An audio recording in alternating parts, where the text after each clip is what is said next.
Vamos. Bora rodar o programa aqui, que segunda-feira me parece que é o dia dele. Sim, é dia dele, o nosso mestre em política brasileira, escritor também, especialista em segurança pública, Roberto Mota. Seja super bem-vindo, Roberto Mota.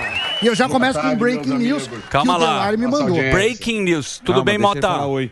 Tudo ótimo. E vocês? Pô, muito obrigado pela sua presença. Toda segunda-feira você vem aqui no Vasco da Gama, sempre dando informações fantásticas. Mas me parece que o Samidana tem uma breaking news agora para o senhor. Breaking news que o Delari me mandou, que o Haddad acaba de anunciar o Gabriel Gallipo, que é o número 2, como diretor de política monetária do BC, e é um nome que não era bem-vindo pelo mercado. Queria saber a sua opinião e se isso realmente deve preocupar os brasileiros, investidores, enfim. Seja bem-vindo. Obrigado, Sami.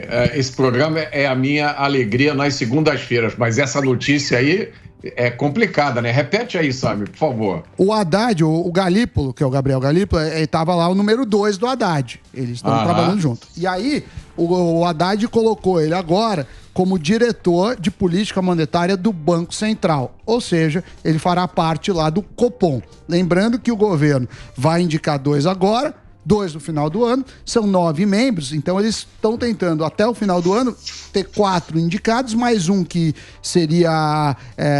teria se convertido para ter a maioria. O mercado não tinha gostado já dos rumores nesse sentido, e eu queria saber a sua opinião.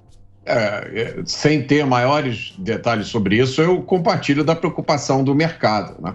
Eu acho que provavelmente isso é uma continuação dessa tentativa do governo de fazer uma política econômica complicadíssima, tentando baixar os juros à força, né? O que a gente está vendo é um governo cheio de ideias esquisitas, cheio de declarações malucas. Nós também estamos vendo coisas estranhíssimas acontecerem no Brasil que causam insegurança nas pessoas, causam insegurança nas empresas. E aí qual é a consequência disso, né, Sami? As pessoas desistem dos planos, desistem de compras, desistem de viagens, resolvem parar de gastar, resolvem começar a guardar dinheiro, que ninguém sabe o que vai acontecer amanhã, e aí a economia começa a se desaquecer. Tudo indica, né, que a seguir esse comportamento a gente vai acabar na recessão. E, ao mesmo tempo, o governo diz que precisa gastar mais e que vai cobrar mais imposto. Isso aí é um cachorro correndo atrás do rabo num desenho terrível para a economia. É muita só notícia que a gente só bomba aqui, hein, Mota? Número 2 fazendo número 2. E não tem nenhuma notícia que a gente vê que tem um movimento aí desse governo com a economia dando algum sinal legal, né? Primeiro que não tem nenhum plano. A gente já tá aqui aí não sei quantos dias sem picanha e falta plano, falta um protagonismo desse governo aí. Você não fica... Você ainda não levantou a bandeira, mas não te dá um desespero de ver essa situação, Mota? O desespero para muita gente bateu quando... logo antes do período eleitoral, né? Quando a gente viu que o Brasil ia ser confrontado com uma escolha que ia decidir entre 2 caminhos completamente diferentes. O desespero deu, Zuzu, durante a campanha eleitoral. Sim. Porque uma coisa não se pode dizer do atual governo. Ele não escondeu o que queria fazer.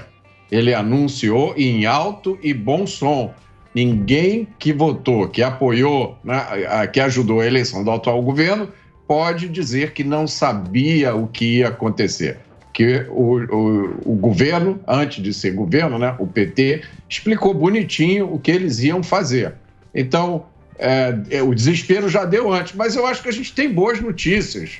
Eu não sou partidário desse pessimismo total, não. Eu acho que o momento é um momento difícil, vamos ter momentos difíceis pela frente, mas nos momentos difíceis que as pessoas, e nesse caso, os políticos se rebelam.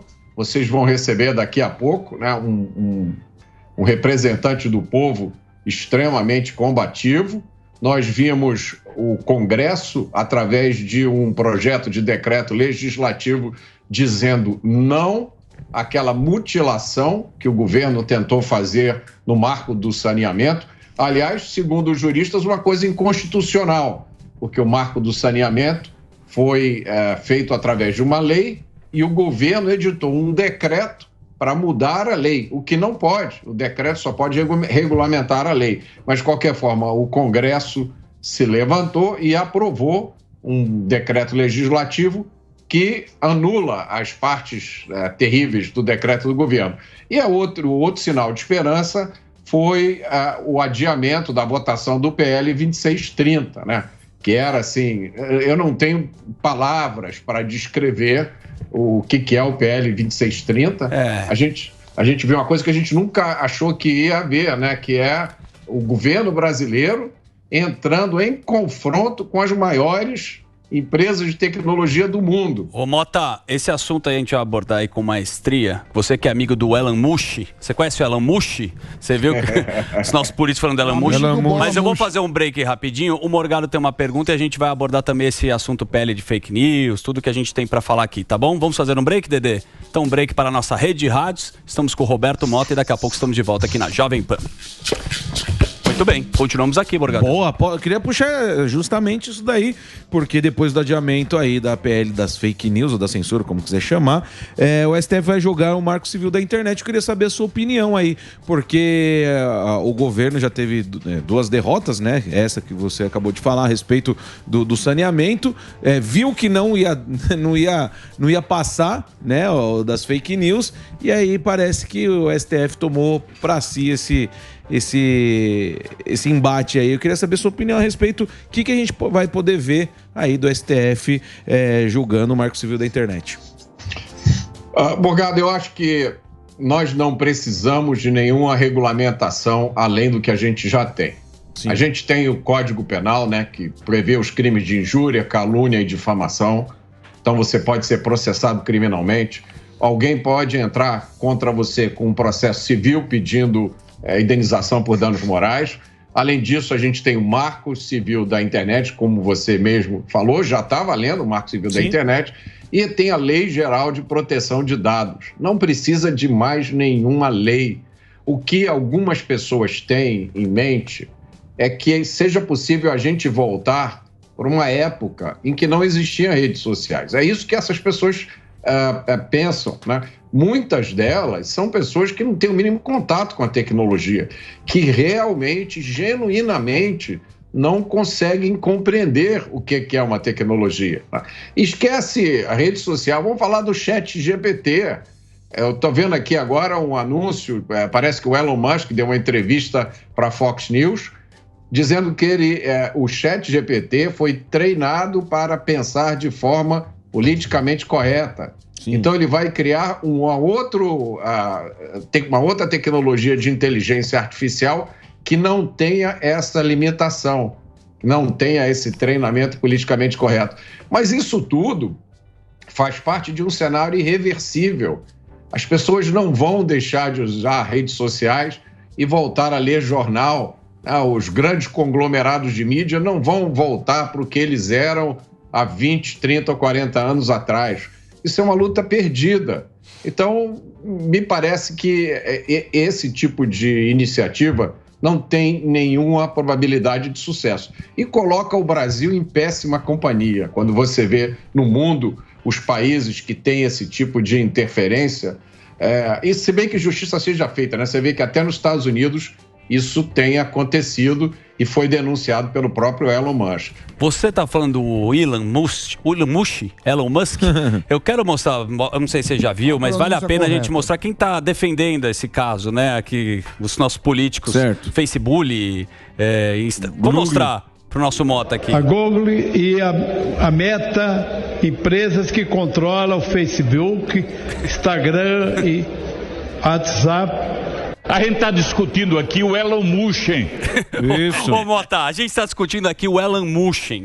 O Elon Musk, as pessoas... Olha quem está falando, olha o nível que a gente está sendo representado, né? É muito absurdo isso daí.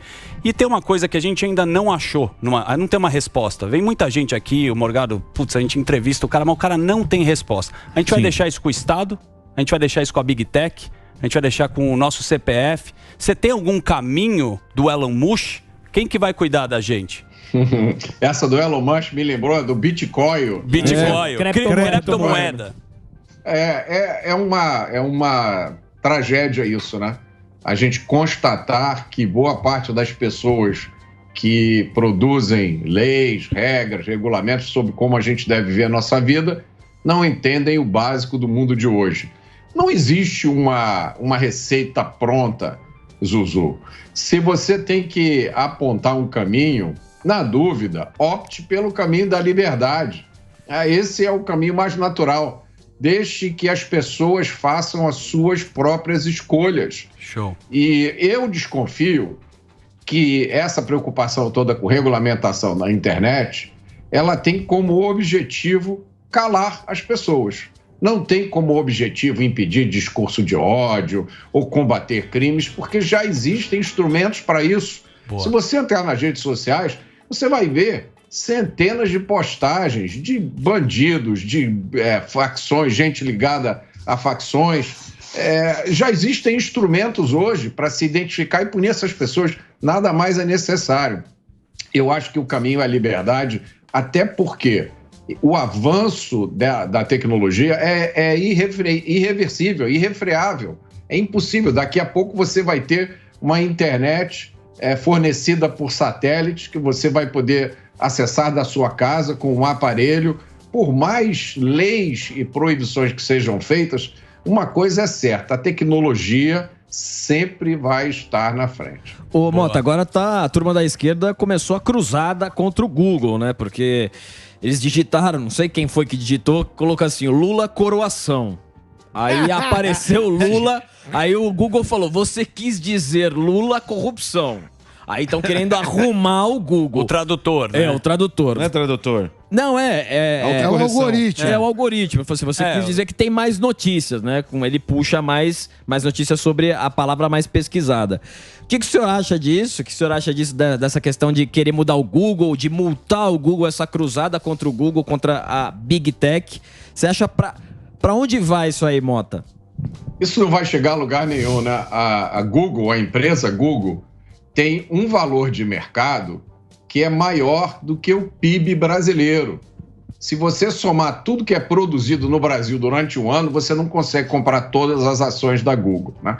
Se a Google quisesse prejudicar alguém ou quisesse, de alguma forma, atacar o governo brasileiro, a Google teria 1 milhão de formas diferentes para fazer isso. A Google, Facebook, todas essas empresas. E ninguém nunca ia saber de nada.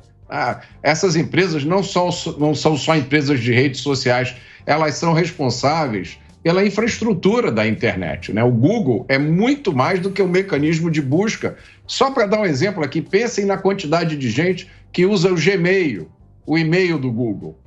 Muita gente dos governos usa o Gmail. Imagine se a Google resolve alterar o Gmail para prejudicar alguém. Isso é o Google Maps também, que é o serviço onde você olha os mapas e se orienta. A Google é uma empresa que tem que obedecer todas as leis e regulamentações dos Estados Unidos. É impossível para uma empresa como essa se aventurar a fazer qualquer coisa que possa significar um ataque a um governo qualquer. Mas se ela quisesse fazer isso, ela faria, e não seria nenhum youtuber de meia tigela que ia descobrir que isso está acontecendo, porque trata-se de tecnologias extremamente sofisticadas. Então eu acho que isso aí, vamos chamar de mal entendido, vai ser desfeito rapidamente, porque se não for, a gente corre o risco de viver o que a minha geração viveu nos anos 80. Foi uma época em que criaram uma lei chamada da reserva do mercado de informática. Isso significava o seguinte, você não podia mais importar nenhum equipamento de informática. Tinha que ser tudo fabricado no Brasil. Então, as empresas brasileiras, elas compravam de alguns países tecnologia assim com 10, 15 anos de atraso, montavam uns trambolhos aqui que você tinha que usar. Enquanto isso, o mundo descobria a Apple, a Microsoft. A gente usava aqui computadores fabricados no Brasil, dos quais vocês nunca ouviram falar, né? Porque Na hora que acabou a reserva de mercado, evaporaram todos. E a geração atual não merece que isso aconteça de novo. Roberto Mota, este sorriso simpático, essa sabedoria na fala. Estamos aqui com uma belíssima audiência. Eu quero fazer um convite para o senhor, para a sua pessoa. Você continuar aqui para fazer a primeira pergunta para o nosso próximo convidado, que você conhece muito. Você aceita? Vai ser uma honra. Obrigado, Zuzu. Tá? Antes disso, passa as redes do Mota, né? Pra turma seguir. O Roberto Mota aí tem a rede, tem o Instagram do Mota, que é o Roberto Mota Oficial. Tá bombando. O Twitter é sensacional. Sigam o Mota no Twitter, que é o @rmota2. É isso, Mota? É isso aí. Muito obrigado, Zuzu. É muito legal. Então vamos colocar a chamada, Sami?